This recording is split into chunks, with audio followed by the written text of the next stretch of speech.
नमस्कार.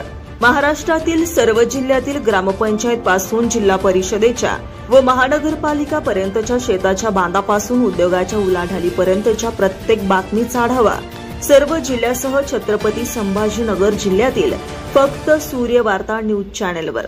वळूया पुढील ताज्या बातमीकडे. कुटुंब उघड्यावर. लासूरगाव तालुका वैजापूर येथील राष्ट्रीय महामार्ग क्रमांक 752 वरील अतिवृष्टीमुळे शिवणा नदीने रौद्र धारण केलंय. तब्बल 15 वर्षांनंतर नदीमध्ये एवढे पाणी वाहत आहे. लासूर स्टेशनमधील वीटभट्टी कामगार नाना खुरसणे यांचं घर नदीच्या बाजूला असून त्यांचा पूर्ण संसार हा पाण्यात वाहून गेलाय. प्रशासनाकडून आतापर्यंत त्यांना कुठलीही मदत मिळालेली नाही.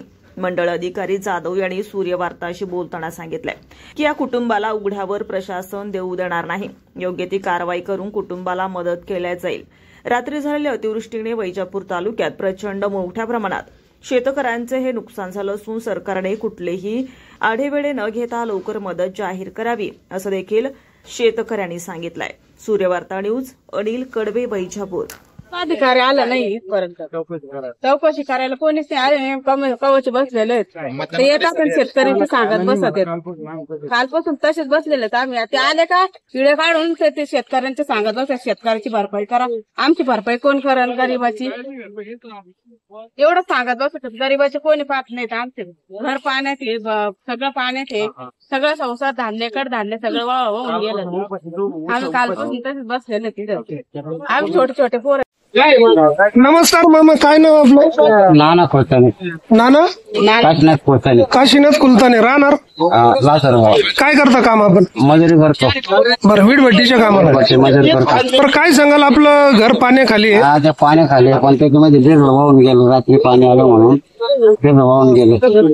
अच्छा, पूर्ण सामान वाहून गेलं. बरं, रात्री काही मदत वगैरे आली होती आपल्याला? काही नाही मदत वगैरे काही नव्हतं.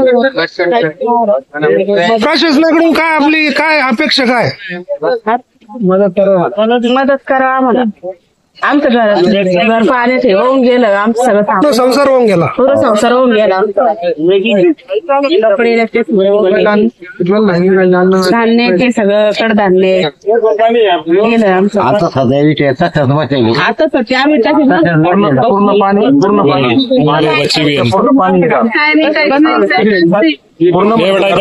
नमस्कार साहेब, काय नाव आपलं? राजेंद्र मुथा. अच्छा, राहणार लासूर स्टेशन. काय सांगाल? आज एवढं पाणी आलं, शेतकऱ्यांचं नुकसान झालं. आपण राष्ट्रीय महामार्ग 752 वर उभे आहोत. रस्ता बंद आहे, वाहन चालक खोळंबलेले. काय सांगाल त्या बाबतीत? प्रचंड पाऊस रात्री झालेला आहे.